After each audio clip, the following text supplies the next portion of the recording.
Watch this.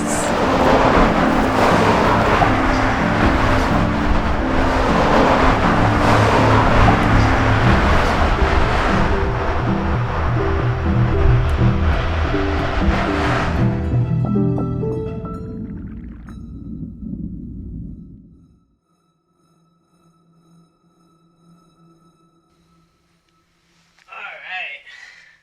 UC Law School student. What is this? You have to play it into the mic. So like How do I up play here, just play whatever you want.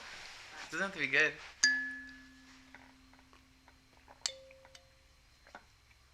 Do like a little song. How do I just go like that? Yeah, just press it up. You're doing it.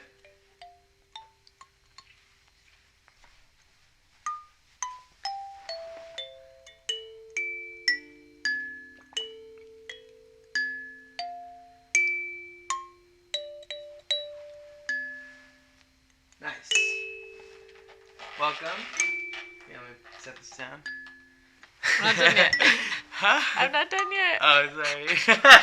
Oh, fuck, my bad.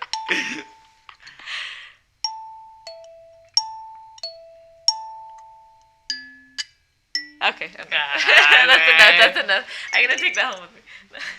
Alright. No, don't. You're studying law, so Okay. I'll put a suit. I'll sue you. Yeah. Taking a small claims court. Yeah. Welcome, Small Claims Court. Thank You want to introduce yourself? Hi everybody. My name is Viviana. I am a Taurus.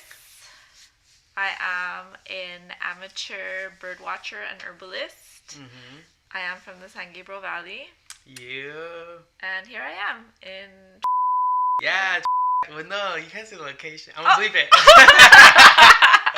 They're gonna, what's that thing when like they send the SWAT to your house? Yeah. I don't Never want that. mind. We're not. I'm gonna bleep that there. part. Sorry. Yeah. Cool. So usually how this goes is like, I'll like pretty much fully ignore the camera. Okay. And we'll just talk.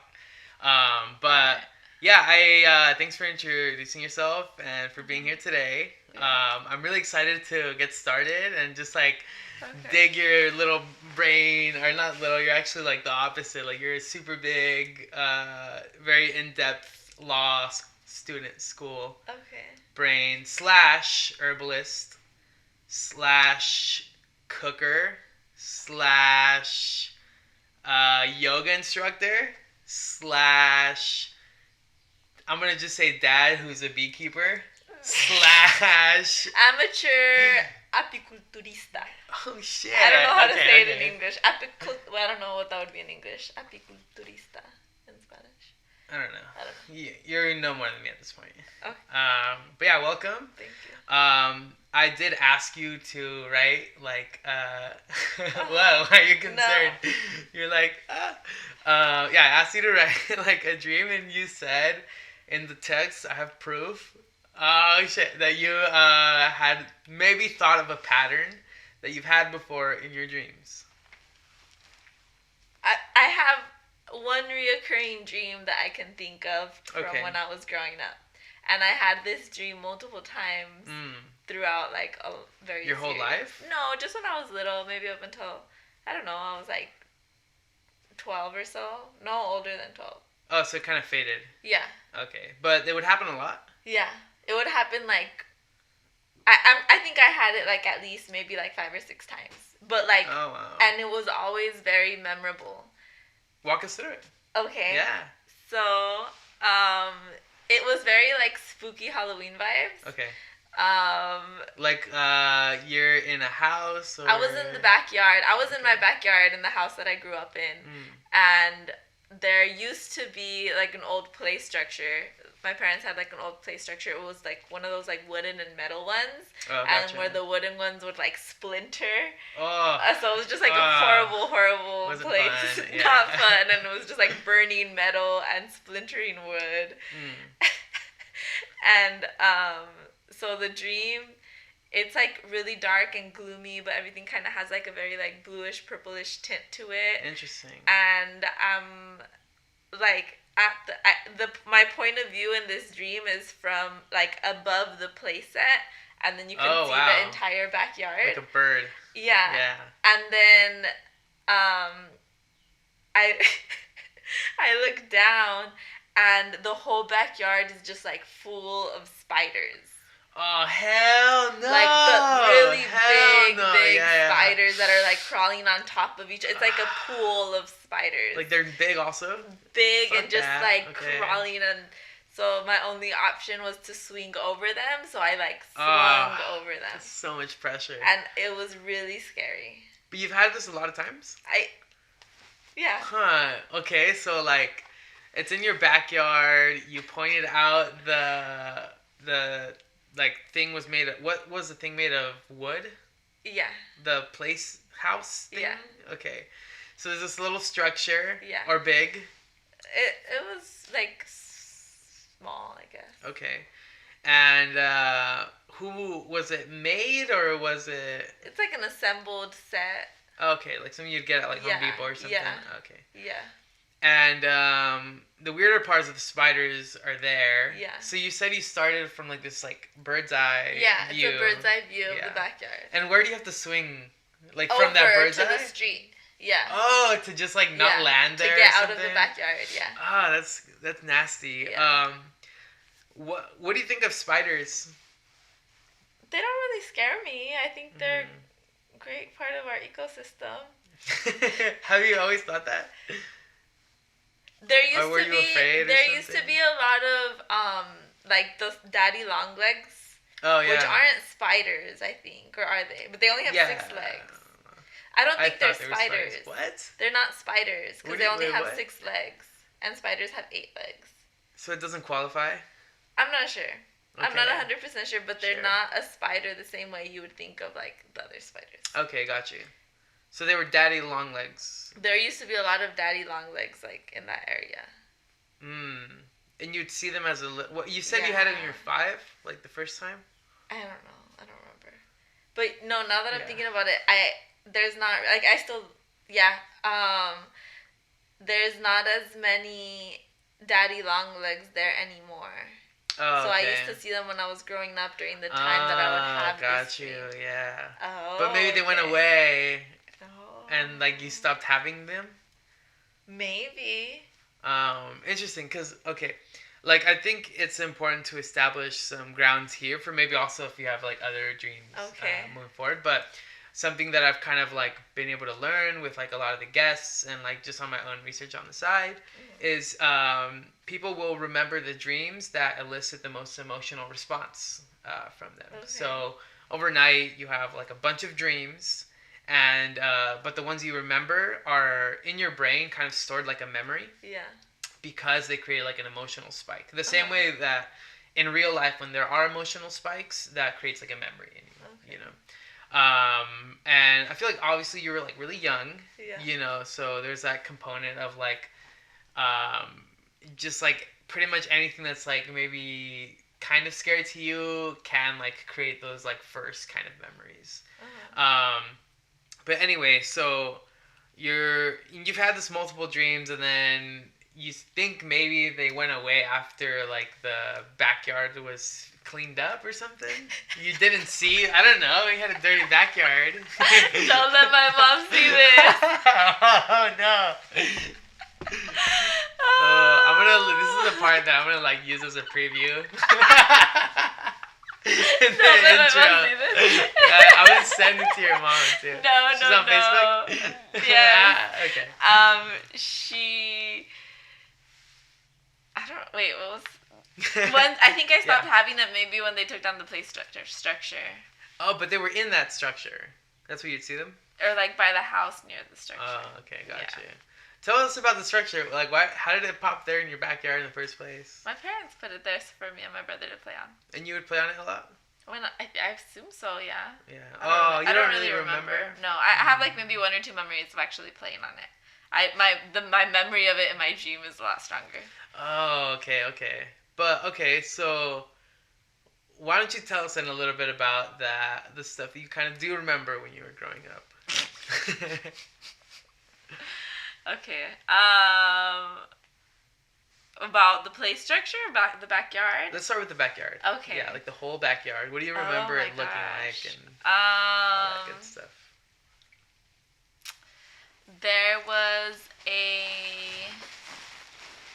um bougainvillea, like over like a white like lattice structure. What is a Bougainvillea? It's a flower. It's a flower, like a vining flower. Oh, okay. It's usually like purples and pinks. There's a lot of them in like the LA area because it's a lot warmer. Sometimes you'll see them in San Francisco. There was an avocado tree in the middle. Oh, classic. Yeah. Yeah. We would have a lot of birthday parties there, so we would put the piñata between the house and the garage, and like okay, yeah. The uncle's holding it. Yeah, getting up on the roof, hitting the piñata. Man. Yeah, a lot of like birthday parties and like celebrations and stuff like that. Then the neighbors, the fence between our house and the neighbor's house. I remember I would be able to see like my neighbors, my neighbors had a pool. Okay. So you could hear them playing in the pool in the summers. Having a blast. And they would never invite us. No. Or maybe they did invite us and I just wasn't told that. I don't know. Cut that part out. Okay. They don't need to know. No slander on the neighbors. No slander on the neighbors. Okay. Could. Oh. Yeah. Okay, so I don't know. Yeah, there was this fence. The neighbors had a pool. The neighbors had a pool and the fence. There was bushes. There would be like the jade bushes.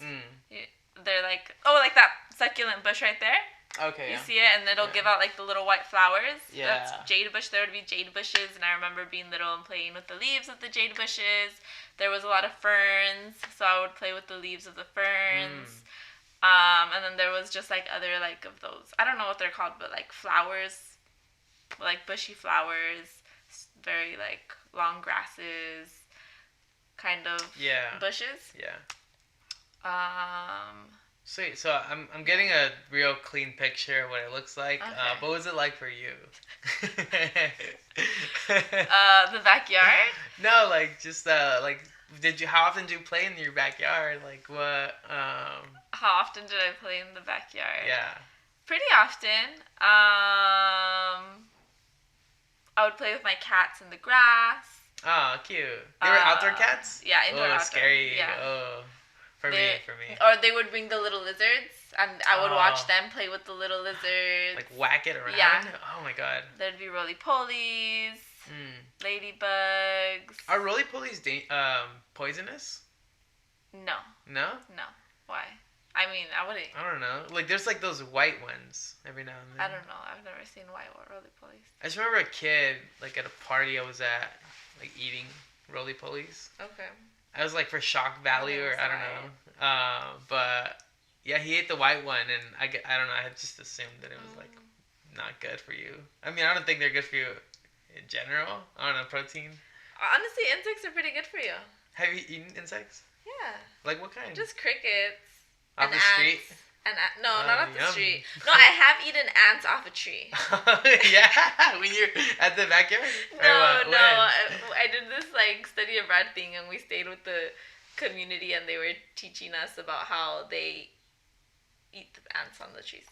Oh, okay. So they let us you try did. it. Oh, no way. What does an ant taste they were like? very high. Well, it depends what tree they're on. So they were like more on the citrusy tree, so it tasted like kind of like sour orange, like burst. Spicy? Kind of a little I feel bit like ants would be spicy. Is it because they're like biting you on their last breaths? Maybe. I don't know. No, but one time this woman came to my class to talk about insects, and okay. Let me see. Okay. I'm like trying to decide if I should. I like this story a lot. Yeah. Okay. I want to hear it. Okay. So this woman, when I was in undergrad, we were taking like a seminar to learn about different environmental topics, and this woman came in to talk to us about her insect business. How insects are the new frontier, sustainable eating. It's Oh, the I've new heard of that. superfood. Yeah. It's so protein dense and so accessible, and it requires less labor and carbon emissions and other forms of proteins and all of these Yeah. different statistics about how it's so great. So she told us about her business model, about how they go to this, I don't remember what country it is, but it was a country in Africa, and they would go to a village where that village, the people in that village taught them about how they harvested the insects and Oh, wow.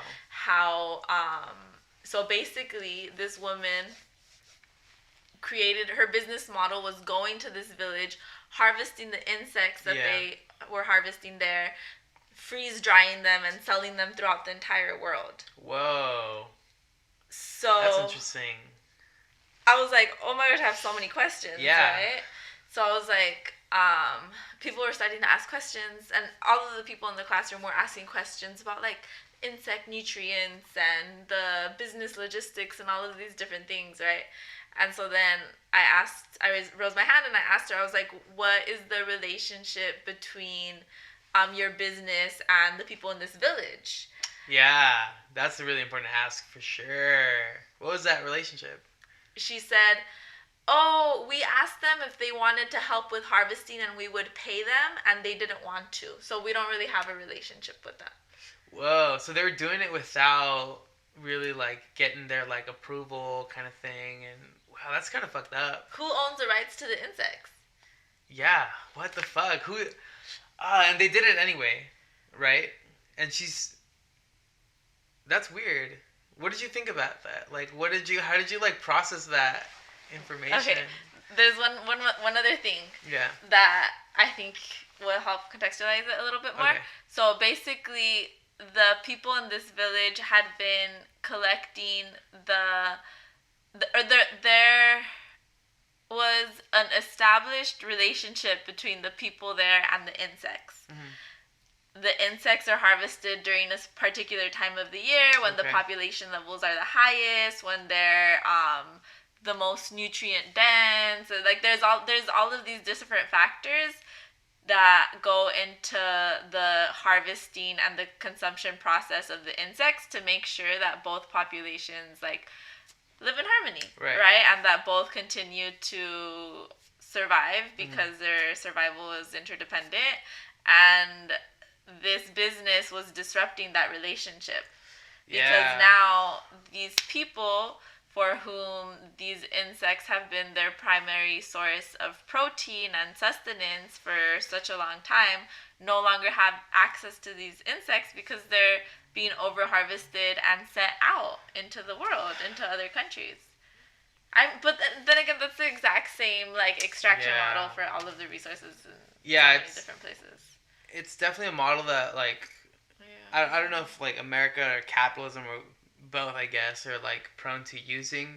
And I mean, look at all like the places in Mexico where they're like using their water to like create Coke.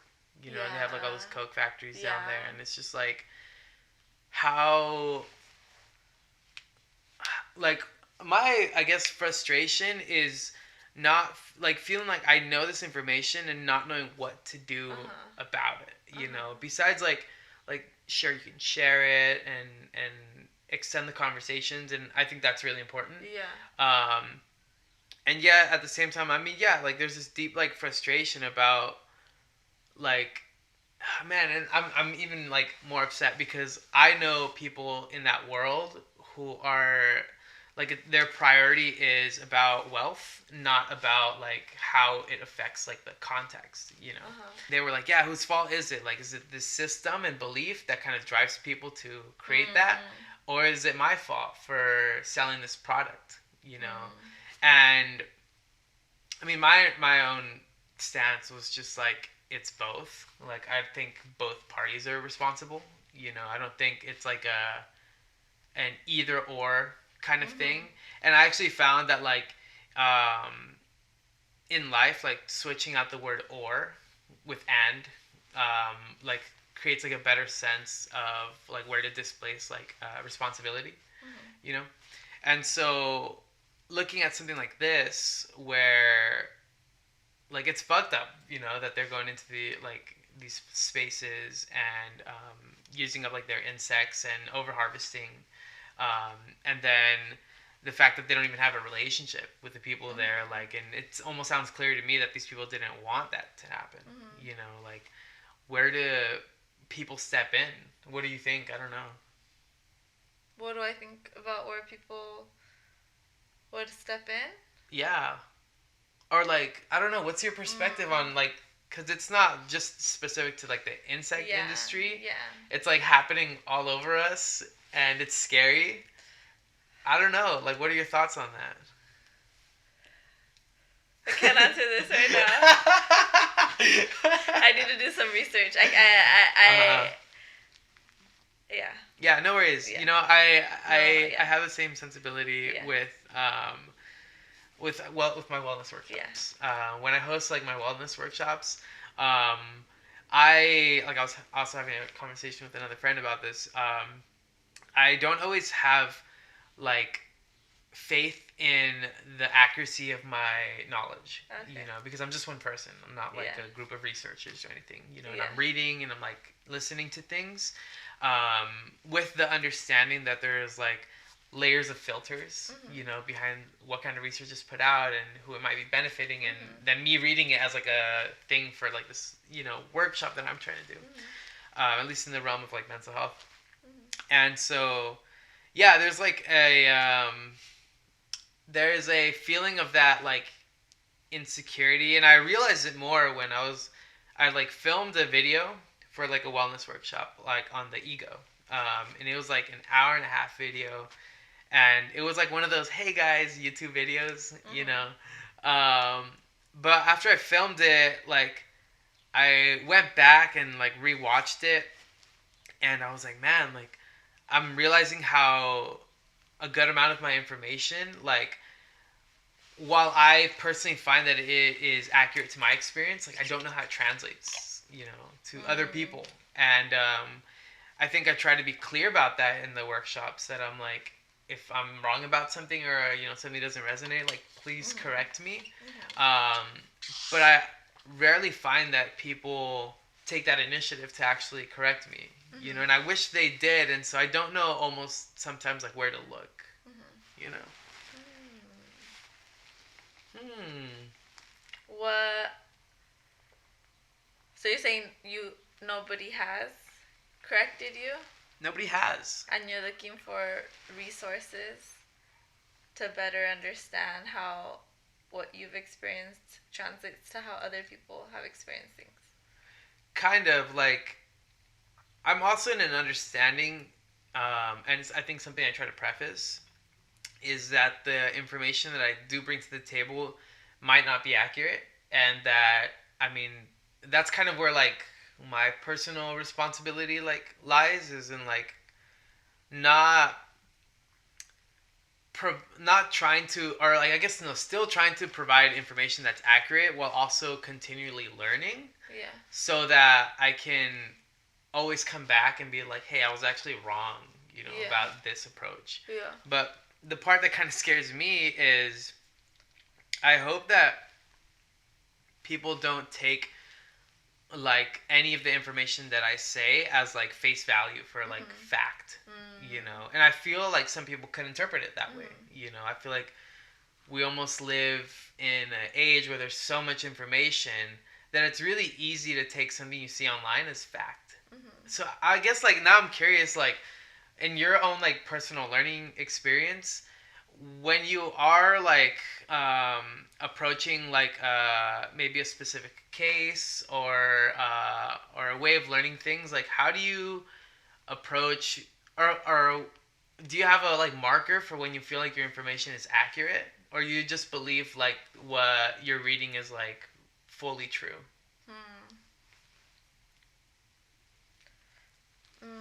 I think it's important.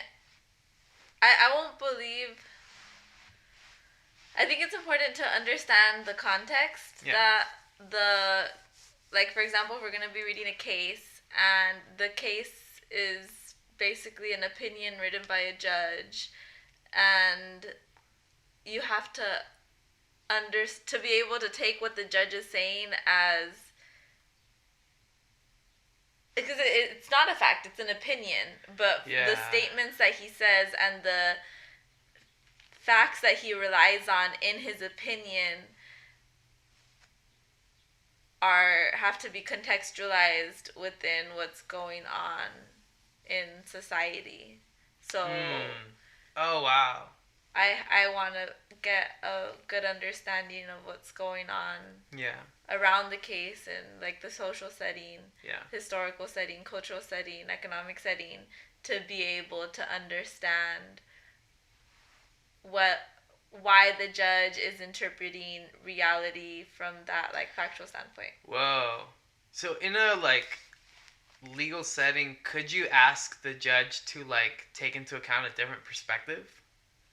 Or how, like, cause what's your like? When I ask you what's your procedure question? Yeah, cause I'm like, what's your stat? Like, is that a thing? It's okay if you don't know. Also, it's usually in law. It's like it depends what court you're in. Like if you're in a trial court or court of appeals, Supreme Court. If you're in federal court, if you're in state court, if you're in and then there's all these other small courts in different districts, and then there's other things that I don't even know about. But usually when you have a case, and not usually, but typically, or I guess when there's a case, there can be either issues of facts or issues of law. Oh. And an issue of law would be something, and an issue of facts would be something else. I can't tell you exactly what they are right now. That's fine. But so then when it's an issue of, I forget which one it is, but one it's like more, the judge is more open to, you can kind of like it's more based off of like the judge or the jury's opinion or like interpretation of the facts, and the other one is not. So in those situations, you can kind of ask the judge to defer from their point of view of reality, almost, or not like ask for the deferring, but like maybe to consider. It's tricky. This is a question for a civil procedure expert. I'm not a civil procedure expert. Fair. Yeah. Also, like, anyway, like, congrats on your first year. Thank you. That it sounded like from the times we'd hang out and stuff, it did sound heavy. It sounded like it was a lot, and I can see a good amount of points like stress for sure. But I do want to say that I get the sense that you balanced that out at some point. You kind of got into the groove of stuff. Is that true, or? Yeah. Yeah. I think I did. It's all about balance. Yeah, so how do you find balance as a law student? Oh my gosh! What would you say to other law students? What would I say to other law students about finding balance? Who maybe they're entering their first year. Yeah. And you kind of did it yourself. Any like advice or pointers? Oh yeah. I think law school is really what you make of it. I think like the legal educational system in the U.S. Encourages a certain type of law student, or some schools might encourage certain paths for certain like, just the way that the curriculum is structured encourages students to go in a certain direction. Yeah. So I would encourage students to solidify what their purpose and intention is in seeking a law degree, so that they don't necessarily just go with the current of law school.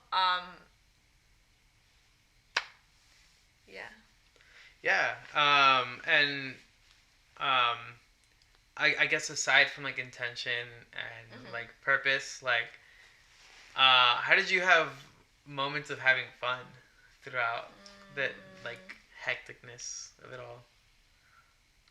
Oh, I think because I spent a lot of time before law school really learning about what I like and how I enjoy to spend my time and what makes me happy, and experiencing happiness and joy. I think that having experienced that and knowing how to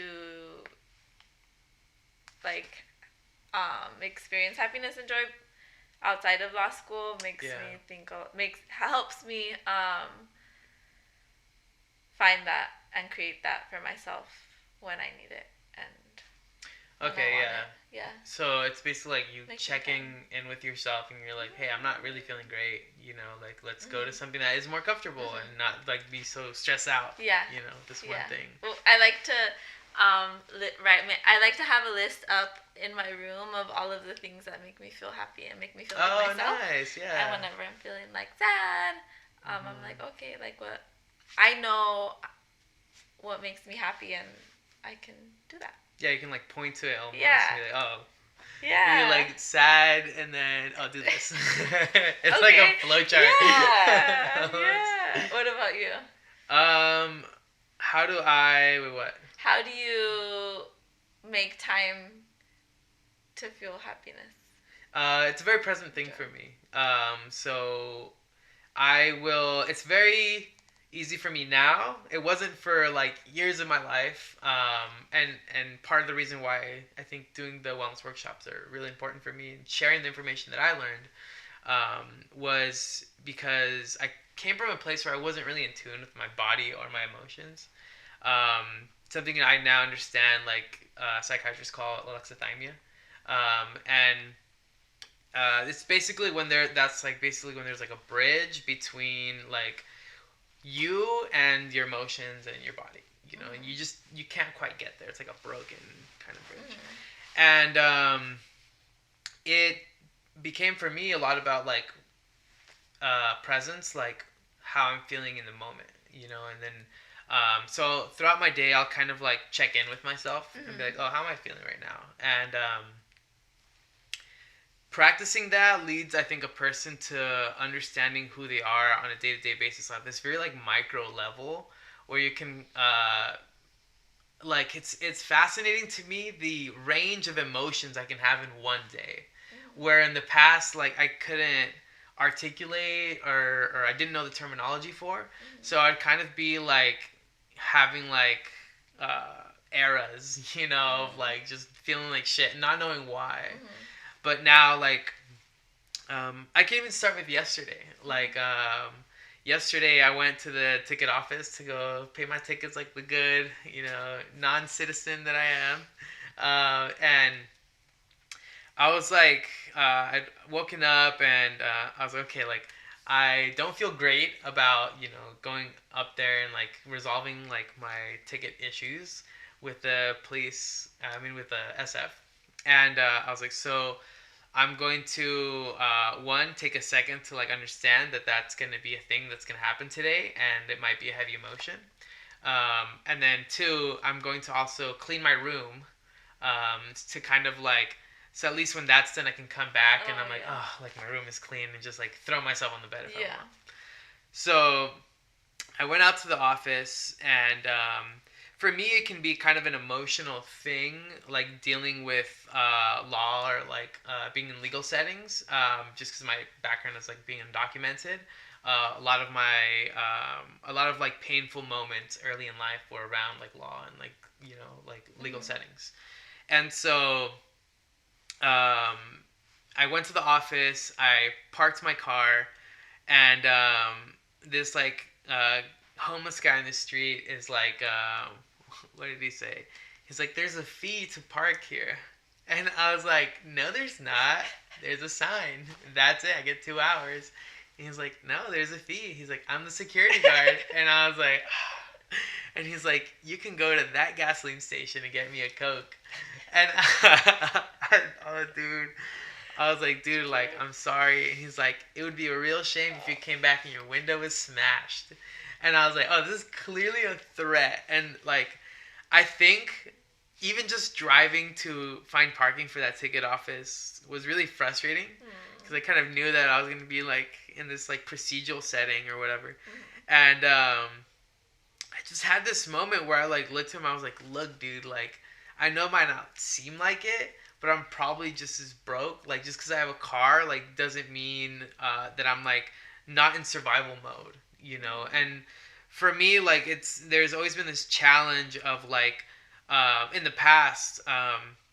Figuring out what my income was going to be because of my status, like I couldn't do a regular job, while at the same time trying to do jobs that aligned with things that were important to me, like photography or video. But um, now I've kind of learned that for as much therapy as like a person can receive, there are just certain things that being like low income or like existing in like impoverished spaces will do to a person that therapy cannot fix.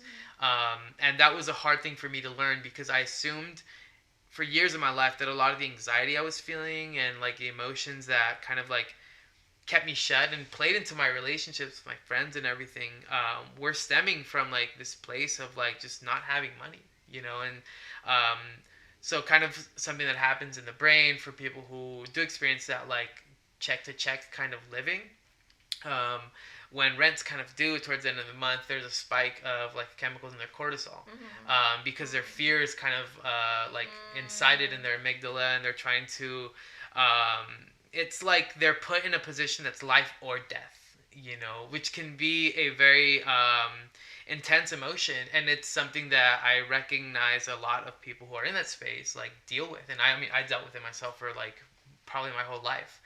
So anyway, now that I'm in this point where it's like I have created some sense of like stability, I still find myself feeling these intense emotions and not being able to spend money in places that I like or doing things that I want because this fear like is very dominating in my body. So I looked at this guy and I was like, dude, I'm like just as broke. I'm like barely surviving sometimes. And I was like, I'm literally going to this office to pay like tickets that I don't want to be doing, but I have to go figure it out because no one else is gonna do it, and that's just what it is to be a, like alive and adult or whatever. And his face just changed, and I think he felt like pity, you know. And he was like, "Oh man, like I'm sorry." Oh. And he's like, "I'll watch your car though. Like I didn't mean to, you know, like threaten there." And I was like, "Okay." And so I was like, "Thank you, dude. Like I'm sorry that you're in this situation, and I wish I could help. I really wish I could, but I just am not there yet, you know." So I went to the office, and yep, I was in line, and this guy, this like veteran or like person who had served for the country, is like older, um, was like handicapped also, and they'd given him a ticket because he was in a handicapped spot for like. And he had the thing though; it was just expired about like a few weeks because he had left the country to go see like his daughter's wedding or whatever. But they ticketed him. Ticket turned out to like $2,000 or something. Yeah, it was ridiculous. And they would not help him. He was like, "What do you mean? Like this is just like a mistake. You know, I wasn't here. Like I'm not doing anything, you know, against you guys or anything." And you could see he was getting really riled up, Yeah. understandably so. You know, a lot of times I think frustration for me and for maybe a lot of people who do find themselves in these like legal settings, that are either tickets or an actual court or you know things like that. There's always this sense that you're like screaming at a wall, and that wall is not responding, and like the wall is just like the rule that was written, and there's nothing that they can do to like actually help you out. And they couldn't help him out. They're like, "We're sorry. Like the only thing we can do is like give you a payment plan." And in SF, like the if you have like EBT or are low income, if you do have tickets, they don't like cut tickets off. They say, "Oh, you can do $50 a month until you pay them all off," kind of thing. Um, Either that or community service. And a lot of times, like that community service for some people can mean their next meal, you know, because they're not working their actual job. They have to do like these hours. So it's like they're put in this position that's like just fucked up. And a lot of times just out of a mistake, you know, just actually parking somewhere, you didn't read the sign, or maybe you. One time it happened that like I parked somewhere because I had to print something for one of my clients so they can be shipped out, like a label. And I parked and I didn't really check because it was just right in front of the spot. I ran inside, I got my piece of paper printed, like less than 2 minutes, came out and like got like a $400 ticket out of it. Yeah. And I was just like, it was a lot, and it's frustrating being in those places because hardly any people are helped and it seems like they just want their money. Anyway, though, I knew that was a like really stressful part of my day. And then, like, I immediately started like spiraling, and feeling like, man, like I feel like a lot of my life has been like fighting these outside systems, from like early attempts at like deporting my family, or being like arrested by the police and being thrown like into like the yeah, I'm not even gonna jump into that because that was a whole other thing. But yeah, or like the police like breaking into our house at like 6 a.m. to search it, kind of thing. Like there are a lot of these experiences that, um, for someone who's gone through them, can feel like we're just like a byproduct of like the law, and like that I have no real sense of control over what is happening. And I often have these fantasies of like deporting myself, and I'm like, fuck it, like maybe it's not too bad. But then I recognize that it's I really value like life here, even though like in my head sometimes I have like these like fantasies, whatever. But anyway, I knew it was shitty, so I took a pause. Again, check in with myself as part of my like procedure. And I could feel the stress, kind of like when we were talking with Kimber. It accumulates to like certain parts of your body, and you're just like, damn, what, how do I relieve this, or what can I do?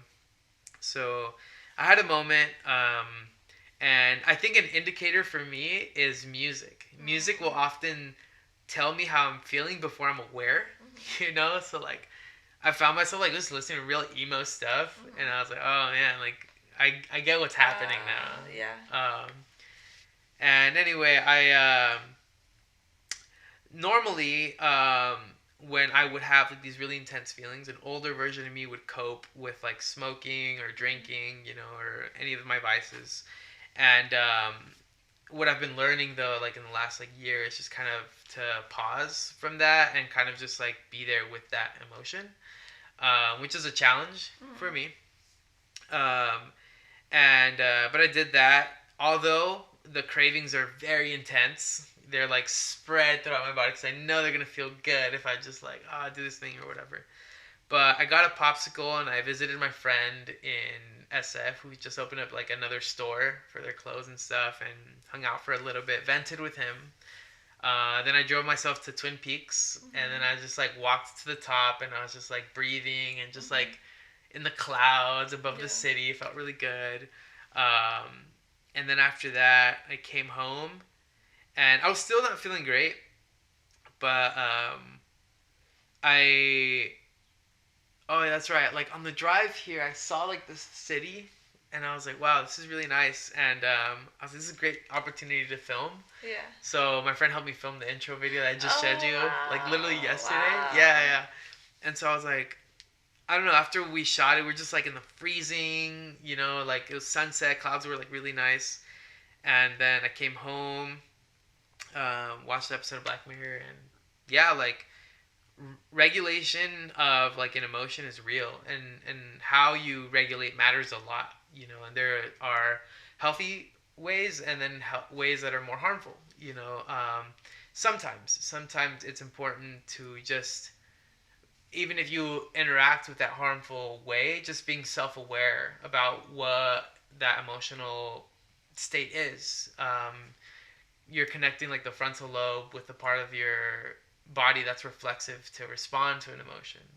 And when you do that, when you enact in something in a kind of harmful-ish or something that's not great for you, like if I were to smoke, but if I were to do it in a way where I'm like fully aware of my emotions throughout, there's a sense of like oh, maybe like I don't have to do as much as I thought or whatever. And the more you practice it, the more you establish that like neurological connection between the two, and the easier it is for you next time to kind of foresee like how you want to decide from there.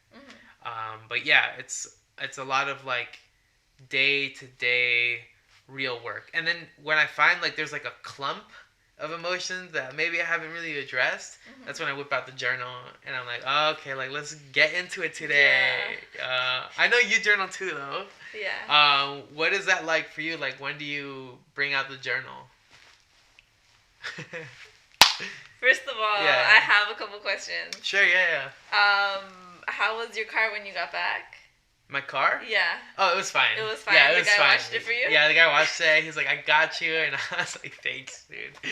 Yeah. And then, so you cleaned your room too before you left? Yes. Okay, yeah. so you came home and you watched clean. What was it like to come back to your room being clean? God. Dude, it was like, I opened that door and I was like, oh, yeah, I forgot that even happened. And so I just felt so, like a lot of that emotional weight just whipped into the wind. Yeah. And then, did you journal yesterday too, or no? No, a few days ago. Oh, a few days Felt ago. like a clump, and I was like, okay, I gotta get into it. Oh, wow. Okay. Well, thank you for sharing. I really appreciated hearing about that. Yeah. And I think it's so interesting how you're saying that the law and like legal systems were kind of like a source of like a source of negative emotions for you. Yeah, a lot of pain around that. Pain. Yeah. Interesting, cause. Yeah, I know. Yeah, when I was saying it, I was like, "Oh wait, you're in that whole world." Yeah, interesting. I wonder how that's gonna play out. But journaling for me. Yeah. I've kept journals my entire life, and there's been points in my life where I've gotten way too intense about it, way too caught up in journaling and trying to capture every single emotion and thing that I possibly can. Yeah. That was not a good time. Not a good time. But I think now I'm kind of like in the rhythm of just journaling, like you're saying, when a lot of emotions come up or when there's just something that I'm like having a hard time like putting into words, I'll just write whatever comes to mind to help me, and then read it and kind of think about it. And I journaled the other day, actually. Oh, sweet. Yeah. How did that go? You smiled when you said it. You want me to tell you? No, just like, you can tell me how it felt. You don't have to tell me what you journaled about. It went well. I was like working from home, and so I was like working at my desk, and I opened up my journal, and I was just kind of writing in it between like doing tasks for work, and like, so I was kind of like jumping back and forth from like thinking about that, and then like doing a little bit of work, and then going back to it, and I just had it like kind of open on my desk for that whole day, so I could kind of like see it and think about it, and it was really nice. Oh, sweet. It was really nice. Yeah, even if I feel like I was just trying to kind of figure some stuff out, and it wasn't, like what I wrote down wasn't necessarily the answer, but it was part of the process, which was nice. Yeah, that's a nice way to go about it, too, when you don't have an answer. Yeah. But it's just like, like, let's just start somewhere, you know? Yeah. That's cool. Was some of that moment when you're like really intensely journaling when you kind of first moved out here? The journal that I'm writing in right now, I started when I moved out here. But no, that was during the beginning of the pandemic. That's a heavy time. Yeah. And you told me you like were really like having a real routine every day during that time was really important for you. It was a crazy time. It was like overload. Even your brother pointed out some of it. Yeah. How did you work through that to like get to like this place now where you're like, oh, I can do it at my pace and, you know, under my guise? Journaling? Yeah, like what was that like transition for you? Like how did you decide like, oh, I'm gonna do it like this way now? For me it's a lot about like the actual layout of my planner and of my journal too. Like the journal I was keeping at that time was a bullet journal. So are you familiar with bullet journals? You showed me. Right. I probably did. I probably showed you every single detail. I was like, wow. It's a little weird. Yeah. It's like graph paper. Yeah. So I think the bullet journal just really let me do whatever I wanted, and I just went off in one extreme. But then that was 2 years ago, and then last year I was using a journal called the Green Dreamer Planner, the Green Dreamer Journal, or something like that. And that journal was a lot better because it had a lot less space, and the space was a lot more structured for me.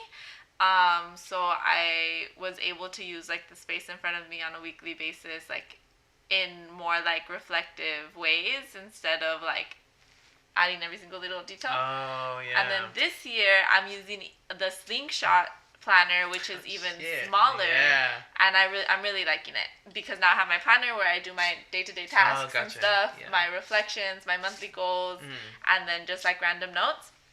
And then I have my journal where I write about like my feelings. Before they were one, and that was hard. That's yeah. So that's one thing I appreciated about, I think a few months ago when I asked you like, how do you organize yourself? You really sent me like this whole thing that I was like, oh, this is great. Like this helped me like pivot into like a moment, not a moment, but like into this direction that I am now. That's more like, my organization looks different, but it functions for me, you know? And I think that was an important thing for me to kind of understand. In my head, you were like the standard of like, oh, like this is how it should look like. And there was a lot of should around there, but I kind of realized I was like, no, like what is like the pace that I'm happy with and what are like ways that make sense for me. And it can be more sporadic, but I have that appreciation for the way that I approach it. So part of it is like my ideas are solely dedicated to like my notes app on my phone because it can happen whenever. And I have found it's kind of tragic, but if you don't write an idea down, it'll just vanish and like never come back sometimes, you know, or at least that's been with my experience. I can think of a cool title or something, and if I don't like jot it down, it's just like not gonna. And I've found myself in the past like wanting to remember so bad and trying to pull that thought, but you just can't. It's just so the phone is like strictly for like that, and then for more like when I take one of those ideas and I want to execute it, there's a notebook for that. It's just like my ideas, like it just says ideas on the front, but that's where I'll like write like a title and I'll be like, okay, like what are the steps I need to take to kind of like make this happen. And it helps me also because a lot of the projects that I work on are like group oriented, so I need people, I need help, you know, a lot. And so it helps to kind of bring that out when I'm in the setting with the people who are going to help me, to kind of like say out loud some of the brainstorming towards making that idea happen. And I realized for me that I actually do like collaborating with people on a concept because I feel like I can say things a lot, like what I call like raw thoughts. So it's basically like you just say whatever's on your head about an idea, and it doesn't have to be perfect, but just saying it out loud, like you get immediate feedback, you know, with like what that is, or like sometimes I say things I'm like, oh yeah, it's actually done, you know, I don't really want to like do it this way, or I want to do that way, whatever. And then there's like the journal, the emotional one, and I had that moment too, like it must have been like almost 3 years ago now, when I started like my therapy and like journaling, like more intentionally kind of journey or whatever. And when I had started that, those like entries are really in depth and emo, and I now look back and I read them and I'm like, whoa, like I was really overthinking, you know, a lot of things happening. But yeah, I don't know. There are like different approaches. It's something I had to like work through. You know. Do you feel like they were emo? Why do you feel that they were very emo? Yeah, I mean, I know this. I think it took a lot for me to process a lot of my childhood and upbringing. Okay. I've talked about this before a lot in like other episodes, but like I don't know, being undocumented has been a challenge, but like legally and psychologically. You know, so there's two components. There's the component of like the things I felt like for years I didn't have any control over, and then things I told myself I didn't have control over because I thought I didn't because of my status. You know, like creating a business. So now that I'm on the route to, I guess a part of that emo-ness was coping with that and seeing how, while it legally affects me, like how I identify with being undocumented also matters, like what my relationship to that is, and how in the past it imposed a lot of barriers on myself that didn't need to be there, you know, but some were also very real, and I had to understand the difference. So there's like that aspect of kind of coping. I mean, all my high school and elementary and all that, like early years of my life, like I knew I was undocumented, but I didn't really know how it affected me because at that time, I mean, we're all students. Yeah. You know, I'm not seeing how it's affecting me like right away. Yeah. You know, a few instances it did. There's like I mentioned before, a few times like my family or there was one time where my dad was like almost deported, and that was like really heavy on us. You know, so that dealing with like not dealing, but like growing up in an environment where there is a lot of like hoarding. You know, it's something I think I've talked about before too, and just like processing where I felt like I was in that space, you know, and sometimes or a lot of times feeling like I wasn't really, I didn't really belong in my own space, you know. And then there was the aspect of like a close family member like being on like pretty intense drugs since I was like really young and having to constantly understand and kind of grief a lot. There was a lot of grief in those early parts of my years, and mix all that up with being like low income. You know, there's a lot that I had to process that built like for years of my life this identity of a very emo person. You know, and then in college I coped with it with drugs and all that stuff, and I feel like I have come around and have started to, and since I like last 2.5 years, 3 years, put a pause on all those other things and the ways that I was coping, and like start this mental health kind of route. Yeah, I mean now I finally feel like comfortable enough in the place where like, sure, like even if my information isn't like fully there, I have faith in my intention, you know, and that's just sometimes just allowing, or not allowing, but hosting a space where I hope people can practice their own self-awareness, you know. And that's why I make it a important part of the workshops to not like fix whatever people are going through. I don't even believe in fixing. It's just as much as I do is like just being more self-aware of like what's going on the inside. So that's why I don't like try to like deep dive into someone. I'm also not a therapist. I'm not equipped with those tools, and I don't want to pretend to. But I know that like journaling is a good space to kind of start to understand where you're at. But yeah, that's why there's a lot of emo-ness like tainted into those early notebooks. Wow. Yeah, I just like in the last year started writing about like things that I was like, or inputting entries that were not just emo, just like I was having a good time. And I'm like, this is sick. Great. You know, that's yeah, great. A lot of learning around that. Yeah.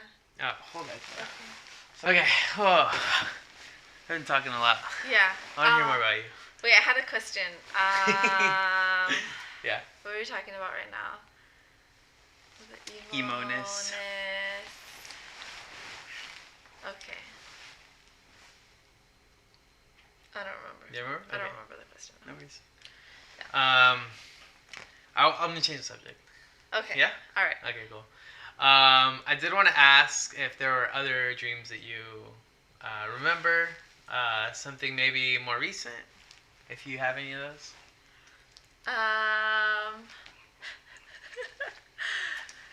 The only thing I can think of is like dreams about About what? about like waterfalls. What? Like stock footage dreams or what? Just like being in near a Oh, you know what? I do have a dream. Nice. I have a good one. Okay. Let's get it. Okay, so I've had this dream twice. Maybe 2 or 3 times, but the dream is about like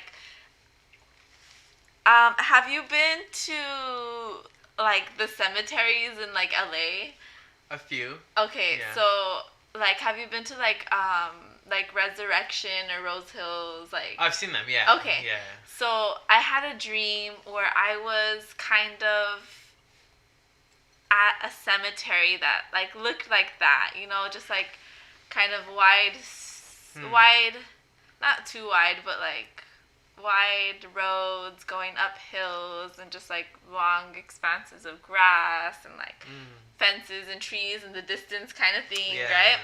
So I had a dream where I was in a car and we were driving down one of the roads and we turned into this house and I walked into the house and I knew the layout of the house, like, you know, where I knew the layout of the house. It was a house that was familiar to me, and I walk out the back and there's like some type of garden or something. Yeah. But just the feeling associated with being in that house was so familiar, and it was a house I'd never been in. But it felt really familiar. Yeah. And I've dreamt of that house and of that, like, because the house was like right in the middle of the cemetery. Interesting. Yeah. Whoa, that's a cool visual. Yeah. Yeah. So I've dreamt of that house and of that cemetery. That's an interesting, like, there's no people living in that house when you're going to it? It feels like... Yeah, wait, like, what feeling does that remind you of? Like, where have you been that has, like, that... It sounds cozy. Yeah, very, like, homey, like, oh, I'm at home, like... Probably the house that my aunt lives in now. That used to be where my grandma lived when I was little, and my grandma would take care of me while like my parents were at work. So I would go over to this house, and now my aunt lives there. So like I feel like the layout of that house is very like I've known the layout of that house my whole life, or like going to visit like my grandma's house. You know, it felt like that, like where you know the layout. You've mentioned before that you were close with your grandma? Yeah. And your aunt? Yeah. Yeah. So you'd go there when you were a kid? Yeah. Oh, cool. I still do. Oh, you still go? Okay, I still do, because when I go visit my aunt, I go to the house. So, and what about like the cemetery? Was it scary? Was it... No, going to the cemetery is something I would do growing up with like my grandma and her sisters too. Okay. So that's what I'm... Okay, I see. So there's... Yeah. Oh, that's really interesting because, like, maybe on some of those days, like, when you would go, it was, like, peaceful and it wasn't really scary. Yeah. Like, who were you visiting at the cemetery? We would go visit my grandma's dad. I would go with, like, my grandma and her sister, and, you know, you just go take your chairs and you go see it. Yeah. Yeah. I've never had that experience of, like, going to, like, Okay. No, you're good. Go ahead. Do we need a pause so I can go out? Yeah, go right. Yeah. Okay. Yeah. Thank you. That's okay. Bye. Bye. I said, what's up, girl?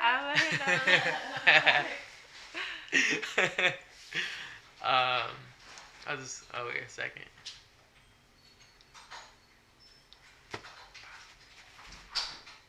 Okay. Yeah, I've never had that experience of going to a cemetery, but I always imagined it would be like a lot. But it sounds like you went and sorry, who would you see again? My great grandpa, so my grandma's dad. Okay. But you never knew them. I did. They passed away when I was like maybe 4 years old, so I met them. Yeah. And like their death was like a part of my being little, my childhood. Whoa, yeah. So in a way, like, I mean, it's part of life that people Yeah. pass, you know. Yeah. But in a way, like them passing, maybe connected you and your grandma and family more. Yeah. Yeah, I mean, I spent a lot of time with my grandma, and that's one of the things that she did with her sisters was go visit the grave. So, and it's not sad. Yeah. It's you just go visit. You go visit your relatives, and you spend time with them, and you talk about them, and you clean the the grave. I've only seen this stuff in movies. Yeah, you go put flowers. You talk about Okay. them. You sit under the tree, and then you're around other people that are also doing the same thing, and it's really nice. So, I mean, like, passing away is also like a really hard thing that happens in life, and in this dream, you're walking into this house, and you know the layout really well. It feels homey. It feels cozy. I mean, it sounds like there was a lot of warm feelings around that, and I like the scenery of like the garden in the back. It sounds really relaxing. Is having, and this is like a little off topic, is having a house like a goal for you, or are you like, I don't know, what are your thoughts there? I don't know. This is so cheesy. What? I'm like, not so much having a house, but having a home. End it. That's it. Cut the camera. Boom. But yeah, just like it's not so much like the house and the layout and what it's gonna look like that appeals to me, but just having a place that is home and like full of love and comfort. Yeah. Yeah. Damn. And when was the last time you went to go see your great grandpa? His grave? His grave? Yeah, his grave. I think it was maybe 2021. Okay. Or 2020 or 2021. I went with my aunt and my great aunts to the cemetery, and we went to go visit my great grandpa's grave and my grandma's grave. Oh wow. Yeah. Yeah. And so how? I mean, that's, I don't know. I get like a little anxious just thinking about that. I love talking about it. Yeah. I mean, it's like I feel very at peace with my relationship with my grandma. I feel very grateful for I feel very grateful and very lucky for like the time I was able to spend with her, and I feel like it was such a great relationship for me. I don't feel like regret like, I feel like a lot of times when we think about people passing away, we feel, or I don't know actually, but I feel like a lot of times maybe I've heard that people feel sad because they feel regret of like things that they weren't able to say or do in that relationship, and I don't feel that way with my grandma. I feel like we had such a great loving relationship, and I feel so fulfilled by it. So I like going and like sharing that, and I also know that she continues to be in my life. Regardless, because in what ways? My love is her love, and the love that I get to share with other people is the love that she shared with me. And like that guides me a lot. So I know she's always with me, and just going to visit her is just time to like meditate on that and like be with her. And think of her. So what was she like? Oh my gosh, how's my grandma? She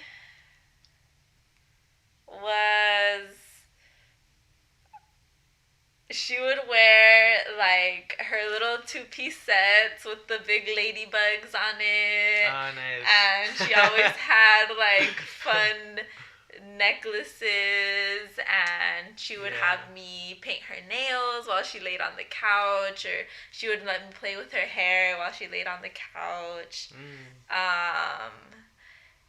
She was always doing something, but always at her own pace, always thinking about others, always bringing people food. She loved her friends, and she spent a lot of time with her friends, which was really sweet to see older women like interact around the house and doing their thing.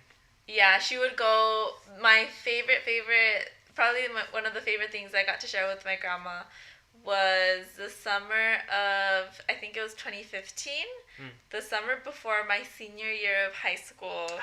She got me a pass to go to the YMCA with her for the summer. Oh, cool, yeah. So I would go with her and all of her friends to the senior aerobics, water aerobics classes. Oh, you're like the only young person I was there. the only young person there, and it was just like a class of like 60 to like 80-year-old people.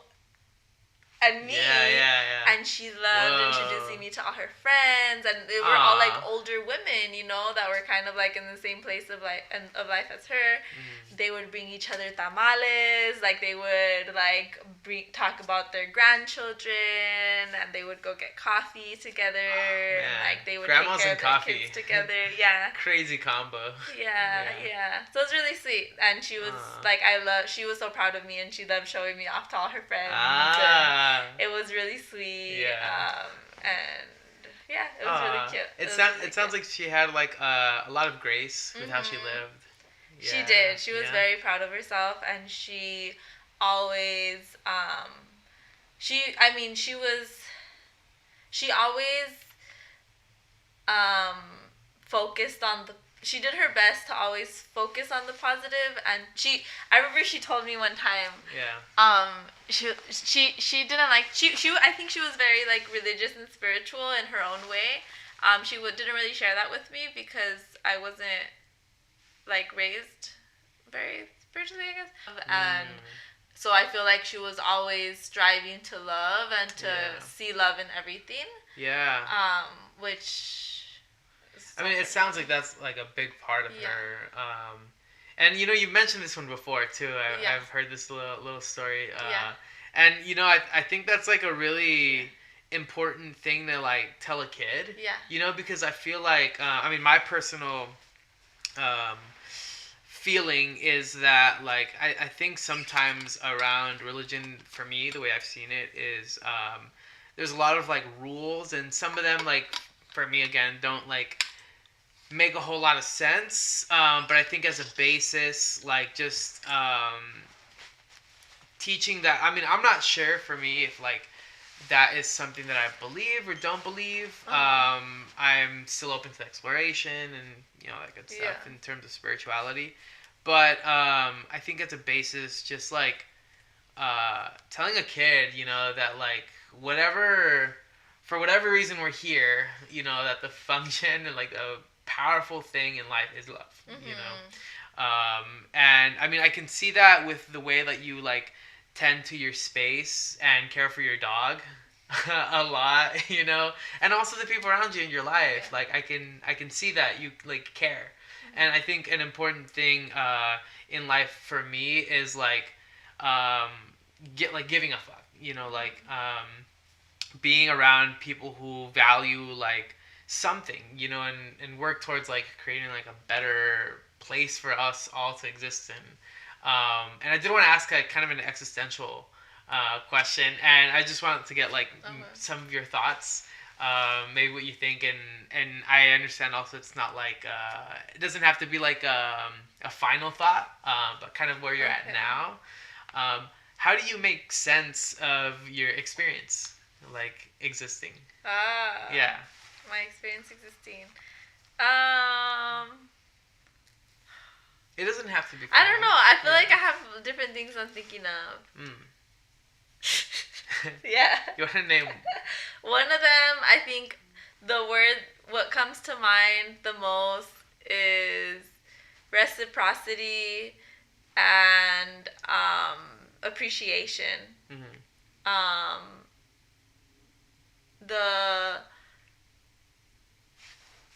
The gift to be able to reciprocate love and emotion and gratitude is very special to humans and human society, and I want to foster that and encourage that to be fostered, and to appreciate everything around us.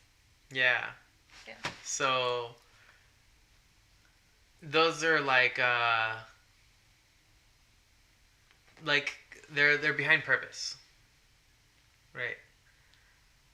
Like they kind of fuel your purpose, like appreciation and foster a sense of reciprocity, right? Yeah, that's cool. Um, but you have no thoughts about like spiritually, or like That maybe is spiritual. You don't think? no, yeah, yeah. I guess like beyond the purpose function. I guess another question I would have is like, um, why do you think that we not like? Do you have like a belief system in place that is, um, s- I don't know, like, do you kind of see what I'm trying to ask here or no? Do I have a belief system in place? Yeah. Like no, that's not really hitting it though, because I feel like the way you answered is that Yeah. belief system. Yeah. So I get that. Like, is there a hierarchy? Not Or a is hierarchy, but there- like I don't know. Like I guess some examples. I'll throw out some examples. Like, do you think that we're here out of like a karmic cycle? Um, there's a belief that we're here because we're meant to live life as every person that ever existed, and then something like that. Or that's not even in the scope of things that you're thinking about. Oh, I think what I tend to is to believe in like energy exchange, but also feel like I haven't really learned that much about it. Explored it too much. Yeah. Um. Okay, I like that Yeah. because it's more present, Yeah. and I like to make up whole fantasies about what's going on the outside. I guess more like as a post life experience. Like these are kind of conversations I'll have with my family for hours about Well, that's nice. like what we think is happening, and they're informed with not informed, they've chosen like a religious approach, and so I'm just more fascinated by like knowing why, like what other people like attribute to their existence. But I actually like the years are like in the present as a and mine are not. Yeah, mine are like on a different scope. But I do I see that. I see it. Yeah. I see. Do you see what I'm saying? Now. Yeah. Okay. Well, I believe that things are cyclical Yeah. too. How so?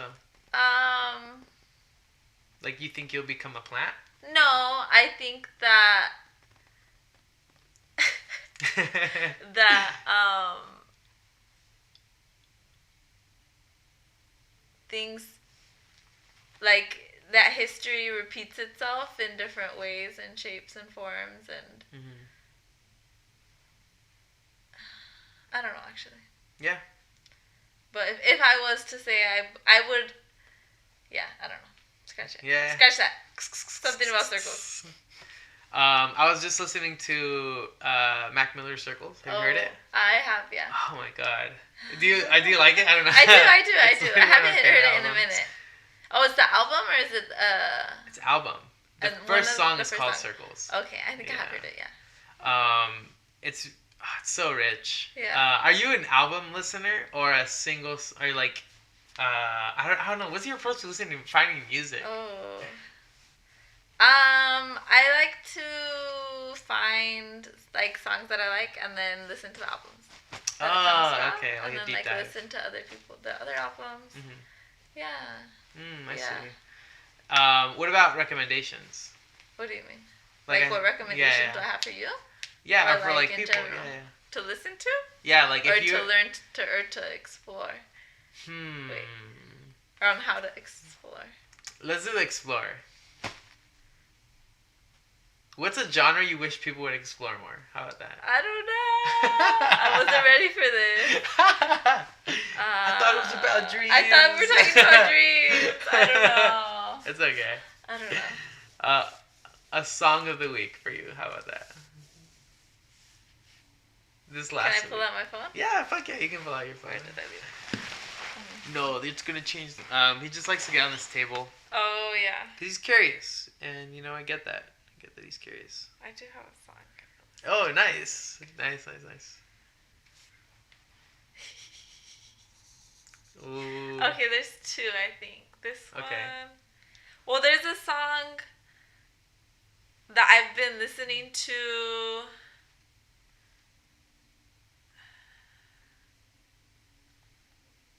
Can I play it? No, Or because no? copyright. But you can talk about it. Let me see if it's this one. I think it's this one. Mm-hmm. Play it a little bit just so you know that it's like the one. No, it's not this one. Okay.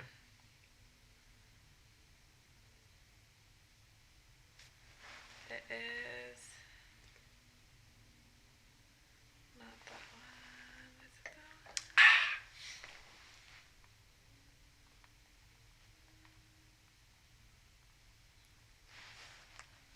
Which one? Which album is it?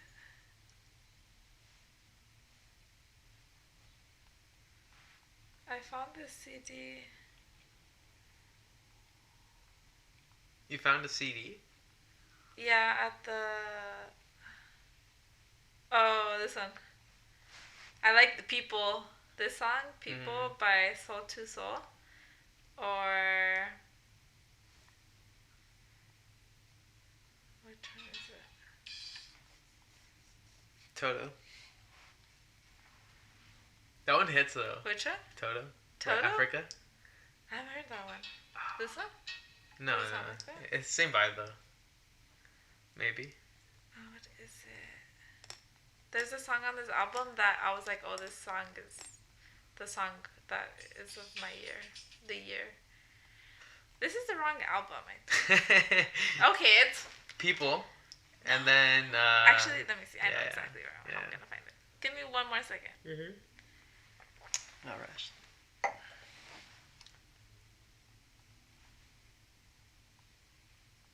Get a Life. Oh. Soul to Soul. Soul to Soul, Get a Life. Also Soul to Soul. Nice. That's the song I was thinking of.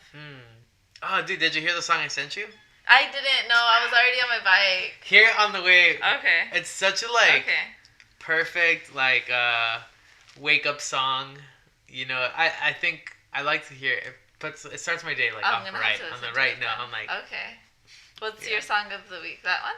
That you sent me? oh no, I do like it though a lot. It was like that one's a recurring one. It's like more like Oh, today, okay. no, like even yesterday, but song of the week for this week.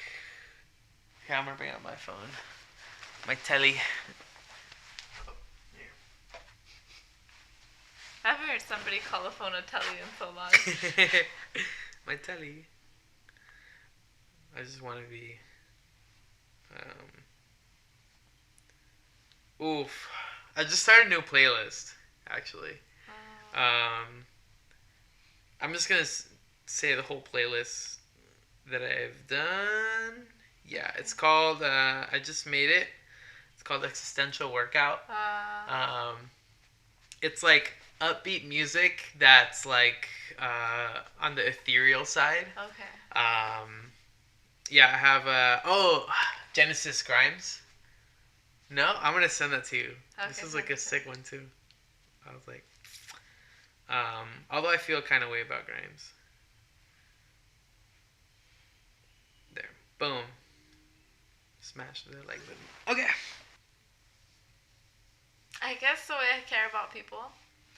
I guess. I feel like that's not good. Wait, what? Wait, cut that part. Cut that part. Okay, we'll just end it on the question. Cut that part. I didn't convince myself. No. Don't ask me. Okay. Don't ask me. Alright. I've shared enough. I Please. can't. No more. I can't share my feelings Okay. No, My emotional capacity Alright. has reached its limit Bye, everyone. for the day. Bye. Oh my gosh.